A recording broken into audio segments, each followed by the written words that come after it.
Assalamualaikum warahmatullahi wabarakatuh. Kami CGP Angkatan 9 Kota Bekasi dengan saya sendiri Rifko dari SDN Kalembang Tengah 1, Dian Anggraini dari SD Negeri Duren Jaya 4. Saya Dwi Rahayu dari SDN Jati Asih 4 akan menampilkan demonstrasi konstektual modul 2.3 coaching dalam supervisi akademik. Selamat menyaksikan.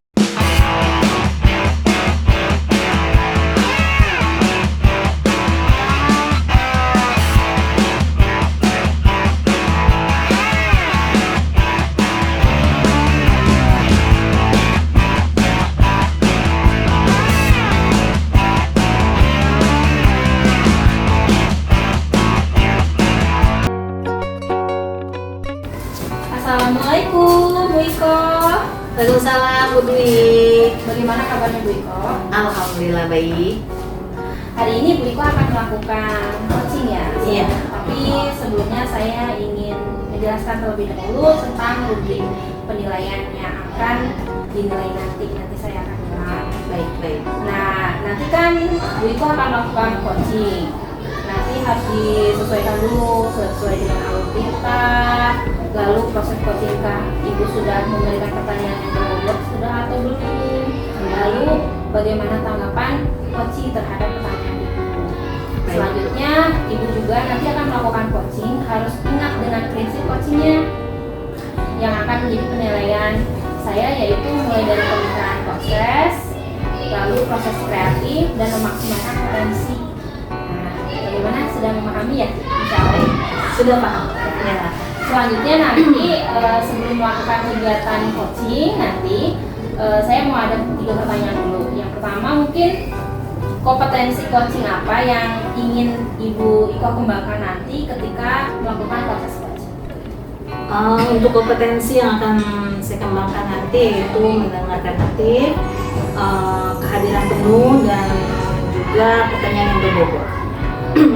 Lalu bagian kompetensi mana yang secara spesifik ingin diobservasi? Kompetensi yang spesifik akan saya lakukan yaitu tentang pertanyaan berbobot. Oke, baik. Lalu indikator ketercapaian dan tujuan pengembangan yang bagaimana yang ingin Ibu inginkan? Saya sih berusaha agar coach itu mendapat solusi atau pencerahan agar bisa mendapatkan solusi atau terselesaikan masalahnya. Baik Bu Iko, untuk rubrik sudah dijabarkan, lalu alur juga sudah dijabarkan, lalu Bu Iko tinggal langsung melakukan aksi nyata kegiatan coaching. Nanti saya akan mengawasi atau mengidentifikasi kegiatannya. Baik Bu Iko, silakan. Ya, terima kasih Bu Dwi. Ya, sama-sama.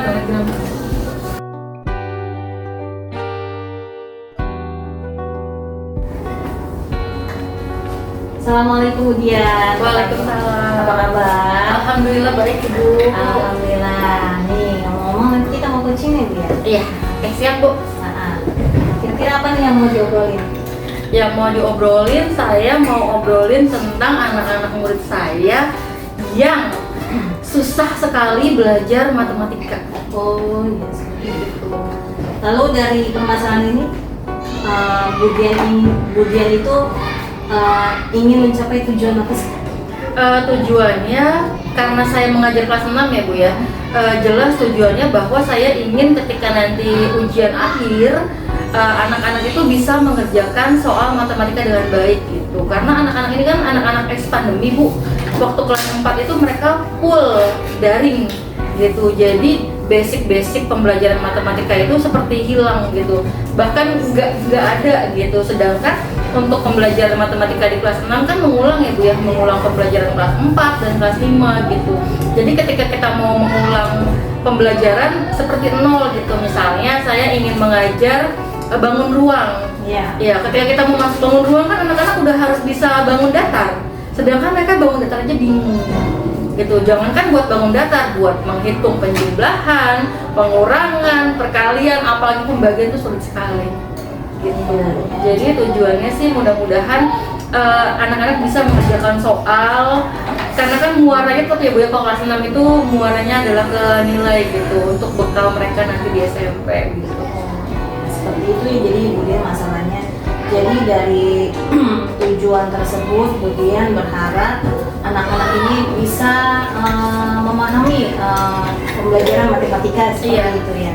Nah, dari yang Bu Dian ceritakan tadi, rencana apa yang akan Bu Dian lakukan? Kalau rencana yang akan saya lakukan, kalau buat ngajarin di dalam kalau jam pelajaran gitu ya Bu ya, kita mengambil jam pelajaran rasanya susah gitu karena kelas 6 itu sudah padat sekali gitu. Jadi kemungkinan sih saya akan melakukan pendalaman materi kira-kira setengah jam setelah pulang sekolah gitu. Jadi kan kalau kelas 6 kan pulangnya jam 12. Kemudian anak-anak yang siang masuknya jam setengah 1, kan ada space waktu setengah jam. Nah itu saya pakai buat pendalaman materi atau melatih anak-anak paling tidak berhitung begitu. Jadi rencananya sih itu. Rencananya seperti itu Ibu Dian. Jadi ada kegiatan di luar Jam pelajaran. Nah itu kan sudah Ibu jabarkan rencana hasilnya. Berarti masuk ke dalam strategi Ibu untuk mengatasi hal itu? Iya, jadi kalau tadi kan intinya Ibu ya, kalau strateginya sih ketika saya di 30 menit itu strateginya saya mengelompokkan anak-anak. Jadi anak-anak itu saya kelompokkan menjadi 7 kelompok. Ya. Satu kelompok itu isinya 4 sampai 5 orang. Nah, di dalam kelompok itu anak-anak saya kategorikan.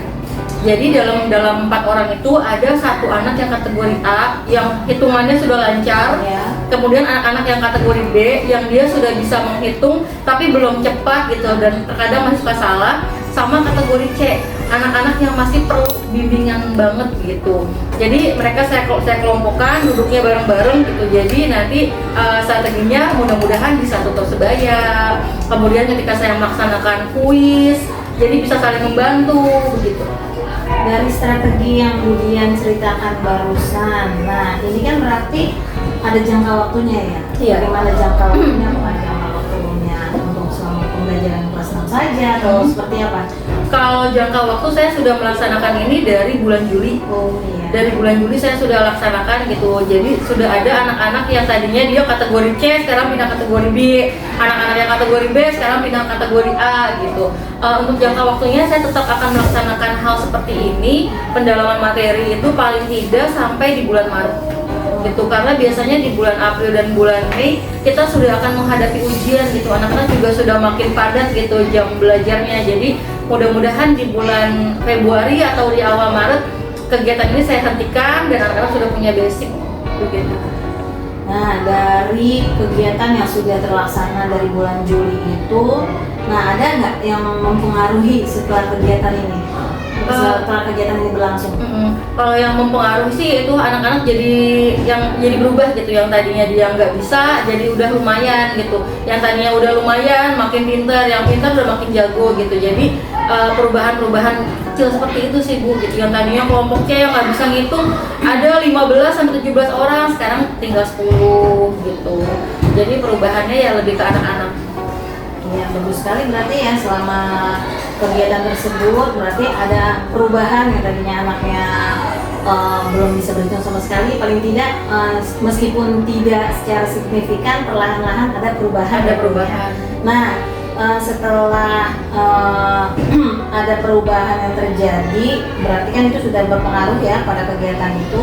Nah, komitmen Ibu terhadap kegiatan yang sudah Ibu laksanakan selanjutnya seperti apa? Ya, kalau komitmen sih saya ada komitmen dalam diri saya sendiri, komitmen antara saya dengan anak-anak, komitmen antara anak dengan dirinya dan juga dengan temannya gitu. Di sini kan tujuannya tentunya ini buat membantu anak-anak gitu. Jadi saya sudah menyediakan waktu, saya sudah berkomitmen kalau Ibu tuh bakal ngajarin kalian gitu. Nah jadi kalian juga harus berkomitmen sama diri kalian gimana caranya supaya saya tuh bisa gitu. Syukur-syukur saya bisa pindah kategori gitu. Jadi masing-masing semuanya berkomitmen di sini.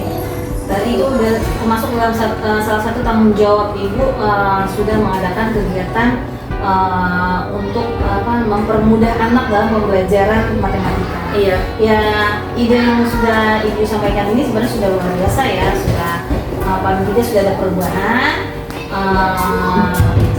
Nanti lain waktu kita bisa ketemu lagi mungkin yang Iya, insya Allah, Ibu. dari apa yang Ibu ceritakan juga bisa jadi pembelajaran buat saya ya, bisa jadi pembelajaran buat saya meski saya tidak belajar mempelajari matematika, Iya. tapi bisa saya terapkan hari ini. Iya. Ya, sudah bagus sekali. Mudah-mudahan apa yang sudah Ibu laksanakan tetap berlanjut. Itu pastikan tujuannya untuk mencerdaskan anak bangsa. Iya, betul. Bagus sekali. Terima kasih. Mungkin sampai di sini aja kali ya Bu Dian. Iya. Kita lain waktu mudah-mudahan kita ketemu dengan situasi yang berbeda dan situasi yang lebih baik lagi. Ya, terima kasih Bu Dian. Sama-sama Bu Rito. Assalamualaikum. Waalaikumsalam.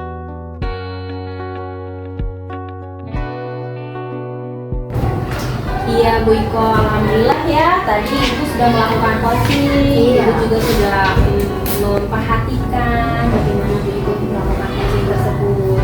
Nah sekarang di sesi pasca observasi, Ibu juga mau mengajukan beberapa pertanyaan kepada Ibu Iko ya. Yang pertama, apa yang sudah Ibu lakukan terkait indikator ketercapaian yang Ibu inginkan pada saat coaching tadi? Saya merasa saya sudah melakukan coaching sesuai dengan alur Tirta. Hanya saja mungkin belum sempurna ya Bu ya. Itu saja. Ya, baik ya. Lalu setelah saya observasi kegiatan coaching yang Ibu Iko lakukan tadi sudah sesuai dengan alur Tirta, lalu prinsip coachingnya juga sudah sesuai, seperti memberikan pertanyaan yang berbobot sehingga coachingnya merespon dengan baik.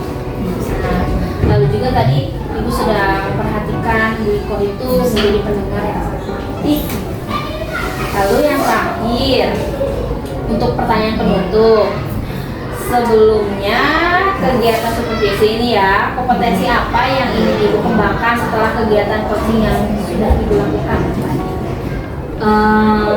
Yang pasti saya ingin lebih memahami lagi bahwasannya proses coaching itu seperti apa dan harus lebih banyak belajar lagi tentang alur Tirta ini sepertinya ya Bu ya. Baik Bu Iko, alhamdulillah ya kegiatan supervisi, coaching dan lain sebagainya telah dilaksanakan dengan baik. Semoga apa yang kita lakukan bermanfaat ya. Iya. Baik, terima kasih untuk kegiatan ini saya ucapkan. Assalamualaikum warahmatullahi wabarakatuh. Waalaikumsalam warahmatullahi wabarakatuh. Thank you.